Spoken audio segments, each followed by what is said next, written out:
Hey, so during the pandemic, I started really picking up on my collecting and started trying to collect, focus on mainly Genesis and NES. Um, Kind of aiming for boxed Genesis, and actually I can pan up a little bit. You can see um, got some boxed stuff there in the case. That collection's kind of going all right so far. Um, my NES collection is it's over 100. It's like in the 120s, I think, right now, and just trying to, pick up anything I can find. I'm not going for a complete collection on Genesis, not at all. Really focusing on, as you can see, a lot of the black boxes. Focusing on the older stuff for the most part. The stuff that I grew up playing, and in some cases stuff that I didn't get to play as a kid, and just really always wanted. You can see back there, Sparkster. That's a reproduction case. And stuff like that, I'm not really worried about, whether it's a reproduction or whatever. It's, I'm getting it because I want to play it.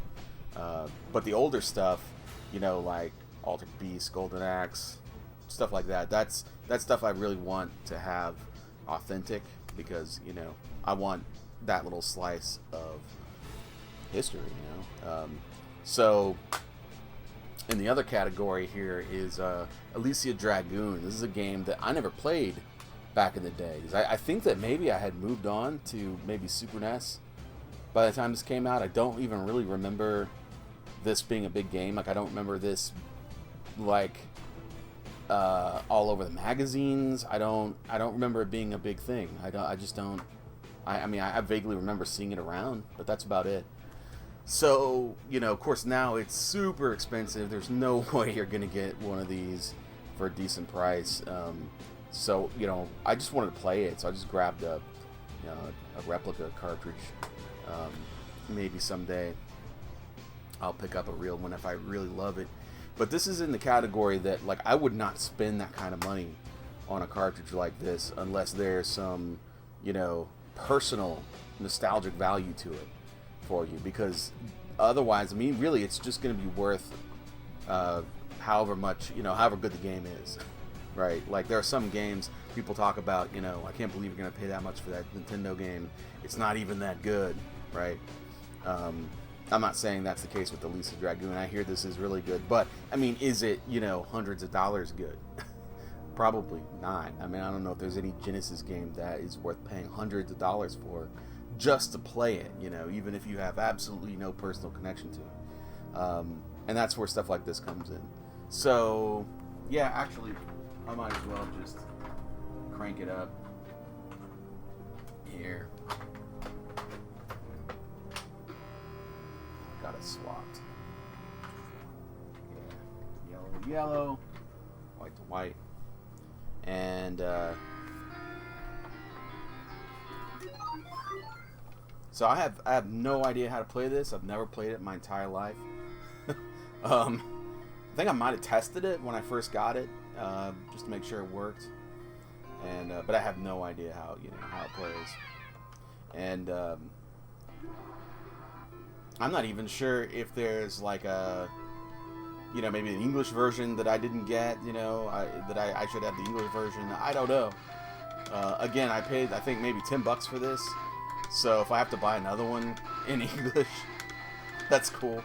I'm not really worried about it. But I'm not sure if it's all that important. If I need to read what they're saying. I've seen some people play it, and it looked cool. It looked like a platformer. There are quite a few of these like fantasy platformers that I never played on the Genesis, and I always want to check out. Mystical Defender, which I have now. Actually have a copy of that, so I'm gonna get to check that out. I have not even tried it yet. And another one is Jewel Master, which I keep finding for like $50, and crossing my fingers I find one maybe a little cheaper. I mean, it's probably worth $50, but I try to find the deals. I'm trying to not spend an absolute fortune on all this. So this game looks really awesome. I really love the graphics. I understand that it's a really like a deep gameplay. Like there's some deep platform mechanics in there. And anyway, I'm looking forward to that one for sure. So let's get back to the Nintendo. Some pickups for the Nintendo. Recent pickups. This one arrived today. Track and Field 2. I've got a pretty good Konami collection going, and I had Track and Field 1. I found this super cheap. I mean, it was like a few bucks. Way under 10. I think it was like 3 or 4, but I don't know. It was really cheap. And I thought, okay, this is a good chance to get this. Now, I've noticed it's got like, I swear there are cobwebs in there. So yeah, we're going to clean this up before we stick this into any game system. Now, I don't use a card. I know that there are these cool little cards that you can get that remind me of the old cleaning systems. I used to work for a game store, and we were encouraged to sell those little, cleaning kits. That was like the thing you try to add on to every sale, Did you sell a cleaning kit? And we didn't use those, We did stuff like this. But this is my method that I have actually. I'm sure I've refined this quite a bit over the years since then. But basically what you do is you can use a popsicle stick, but I prefer to use like a craft stick. It's much bigger. You can get a huge box of these or a bag of these for $1 at Dollar Tree. But I'll tell you what, you're only ever going to need one. You're never going to need more of these. If you're not really rough with it. I mean, that's it. And then a rag, right? I mean, you can just use the same rag forever, and you're never going to have to buy those cards over and over and over. And yeah, you can buy 99% alcohol off the web, but 91% alcohol you can get at the grocery store, and there's nothing wrong with it. So I mean, it's still over. It's still less than 10% water, so it's very high alcohol content, plenty strong enough to clean these cartridges. So what I'm doing now is I'm just giving it kind of a once over with the wet side of the rag, a little bit of that alcohol, just to kind of clean off any dust or stickiness or anything on there. And boom. Alright, so that's Track and Field 2. Let's see if it works. Now, my NES is a little bit finicky. Sometimes I do have to just kind of nudge it a bit to the side just to get it to kind of meet up. It's got some really old pins. I tried putting a new pin, like a new set of pins in there, and I found that they gripped the cartridge way too tight, and they still hardly ever worked. I mean, I still had the same problem, so I didn't like that at all. What I do instead is, or what I did instead to fix this issue, because this does work pretty much 99% of the time with a good cartridge, a nice clean cartridge.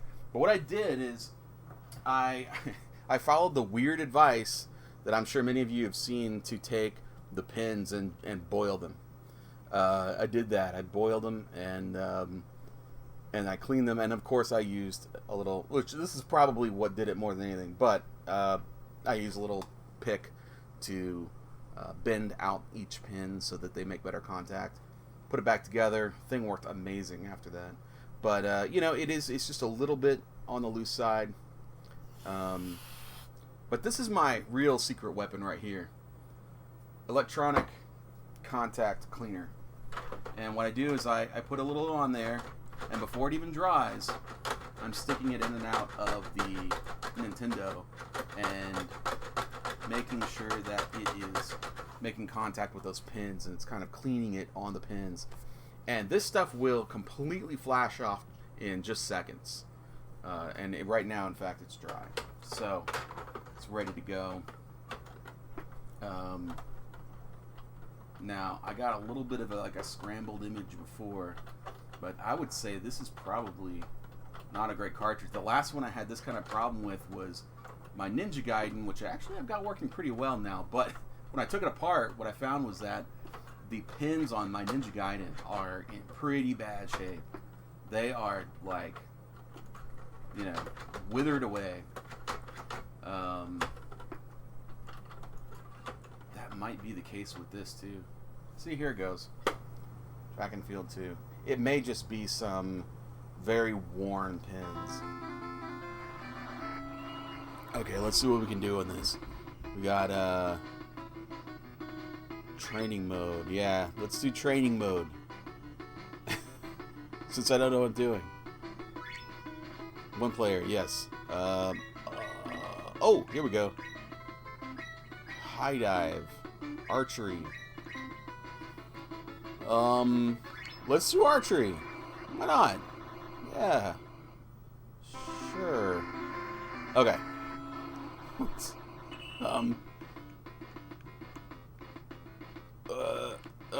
Oh, wait. Is it? Okay. Down, up. Okay, left is left and right, down. Okay, okay.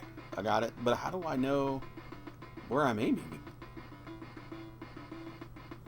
Okay. Okay, neither of the buttons do anything. Neither of the buttons do anything. None of the buttons do anything. And left and right, no. Okay, I can aim it. I have no idea how to fire. And I can't even pause. Yeah. Oh, wait. Tap, tap, tap, tap, tap, tap, tap, tap, tap. Oh, here we go. So you have to tap, tap, tap, tap, tap. And that makes him pull back. Okay. So, that was actually a little too high. And I go to the right just a bit. We're going to tap, tap, tap, tap, tap, tap, tap, tap, and boom. Oh, wow, that was even too high. Okay. You know what? I'm going to shoot the ground now. Down, down, down. Oh, here we go. Okay. I can actually see the degrees. I don't know what degrees I was on, but let's go with 8, I guess. Tap, tap, tap, tap, tap, tap, tap, tap, tap, and boom. Oh, man, even lower than 8. What? Alright, I feel like I'm just aiming at the ground now, but alright. So, let's just 0 degrees. Tap, tap, tap, tap, tap, tap, tap, tap, tap, and boom. And, oh no! Okay. Somewhere between 0 and 8, apparently, is where I need to be. Tap, tap, tap, tap, tap, tap, tap, and boom! 3 degrees. Come on, 3 degrees. Oh, you gotta be kidding me. You gotta be... Oh. I'm actually... I hit something. That's better than nothing. I'll take something. Alright, tap, tap, tap, tap, tap, tap, tap, tap, tap, and more power, and boom! Oh yeah, staying up higher this time, staying up higher. Boom! Look at that. Bullseye. Alright, I win. Just give me all the awards and stuff. Awards. What do they call it? An Oscar? No. An Olympic medal. That's it. So, I don't know. I mean, you know, I'm probably going to want to take this apart and take a look at it, but I would say the pins are probably a little corroded or, you know, worn out or something, because it works, but it takes some messing around to get it to work.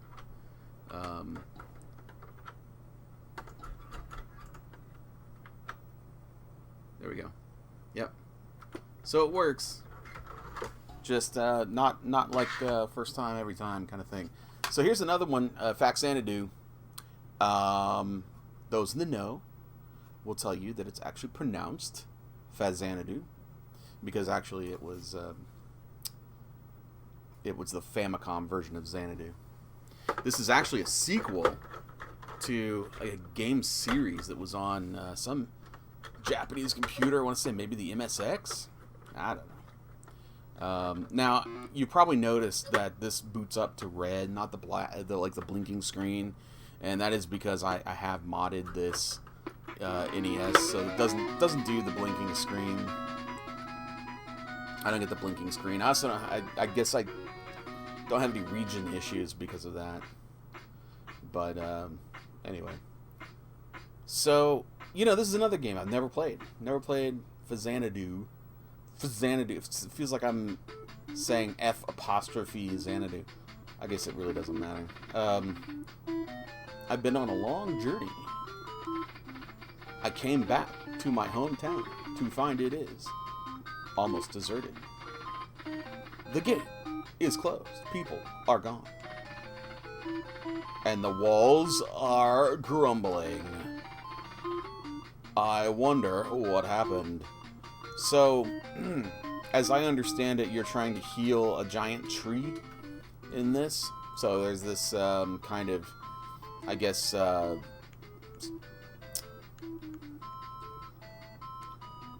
this whole aspect of how society blends with nature. It seems like there's this sort of elvish-like society that kind of is blended with nature and lives in and around this gigantic tree. Don't have negative thoughts. Remember your mantra. Oh, wow. Well, so I died super quick, and I don't seem to have a weapon, so that's interesting. Yeah, you really start with nothing in this game. I'm thinking that maybe I wasn't supposed to go that direction. I don't know. Anyway,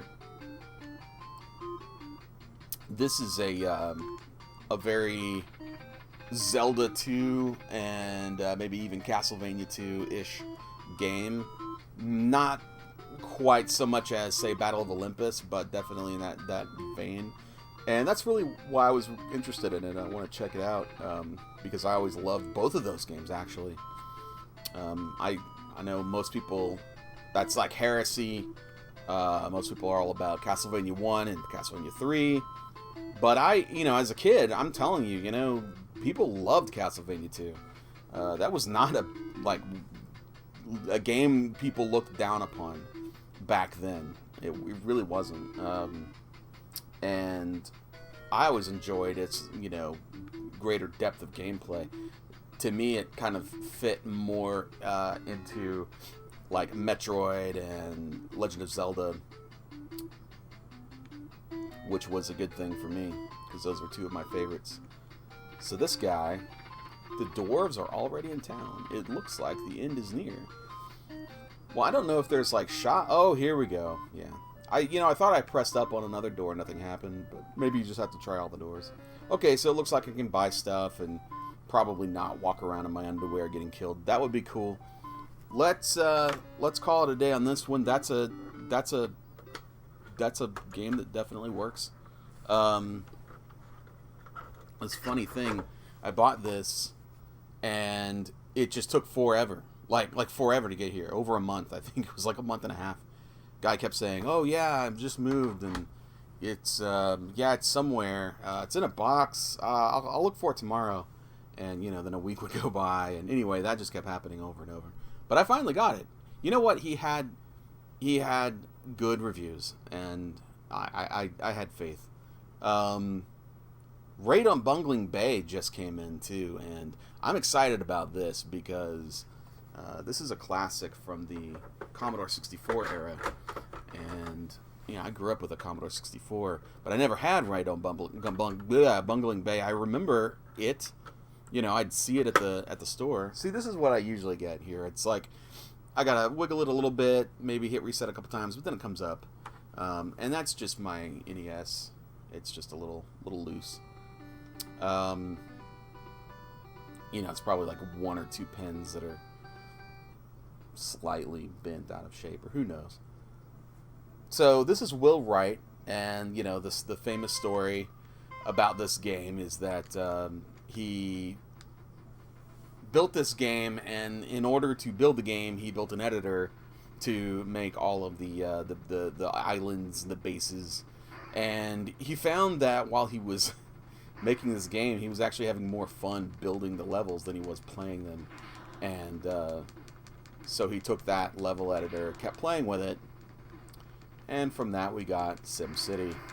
So, if you're not aware, Raid on Bungling Bay is literally the prototype for SimCity. Or you could think of it this way. SimCity is just a really fancy editor for Raid on Bungling Bay. I have absolutely no idea. This is going to become a theme. I have absolutely no idea how to play this game. I've never played it in my life. It's one of the reasons I'm excited about getting it. But I feel like it's a strategy game. You know, there's going to be a lot of, you know, strategic elements to it. You know, it already feels a lot like, you know, the later RTSs. It feels, in fact, quite a bit like one of my favorite games ever, which is Herzog Zwei for the Sega Genesis. And I can see now that there has to have been some influence there. Now, I say I've never played this before in my life. That's not entirely true. I played it for like 3 minutes when I first got this in from the mail, just to make sure it worked. And that's how I learned, you know, how to control the helicopter. That's literally all I know. Anyway. Oh, look. These little things here are basically the Broderbund symbol. Broderbund was a publisher of a lot of PC games back in the day, aside from just the few NES games they published. And they, among other things, they came in and published the Ultima games when he kept finding publishers that were sort of flighty and didn't pay him and all kinds of weird stuff like that. And he finally settled on Broderbund, and they were putting cloth maps into the Ultima boxes and doing everything the way he wanted. And I say he, the Lord British, the guy that made those games. Some of the earliest CRPGs of all time ever. So that's a big legacy of Broderbund, but also Prince of Persia and Karateka, and a lot of games that those games spawned, like you could argue Out of This World, aka Another World, Nosferatu for the NES or SNES, which was an almost exact ripoff of Prince of Persia, Blackthorn, which was, of course, Blizzard had to get in on the act because Blizzard rips off everybody beautifully. I mean, like Warcraft was a beautiful ripoff of Dune 2. But anyway, yeah, so that's Raid on Bungling Bay.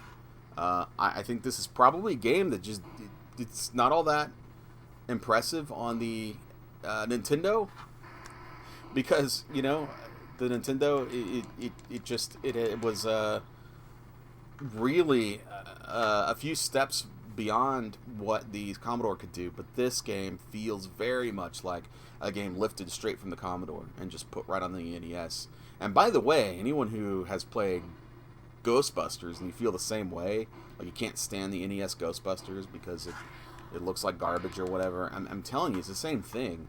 You know, Ghostbusters was a great game when it came out on Commodore 64, but you know, that game just doesn't really hold up to NES games. And yet, when you play Ghostbusters on the NES, just like this game, I mean, you're basically looking at a, you know, perfect port just lifted straight off the Commodore and put on the NES.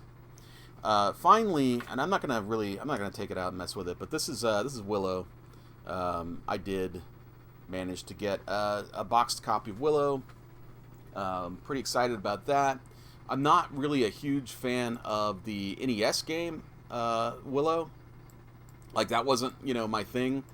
Trying to get, you know, Willow for the NES. But I love the arcade game. I mean, I love the arcade game. I won the arcade. I remember it cost me like $11 to win Willow in the arcade the first time. And I was always really upset that they never came out with that game on Genesis or Super Nintendo. It was a beautiful Capcom platformer. And anyway, I remember renting the NES game, just trying to kind of see if it was anything like it. Of course, it's more like Zelda, but I never really got to play it that much. And so when I found a pretty decent price on a boxed copy for NES, I do have a few boxed NES games. I thought, hey, cool, add it to the collection. So there's a Willow. So those are my pickups this week, and man, I hope I have some cool pickups next week too. Thanks for joining me, and let me know what you're picking up down in the comments.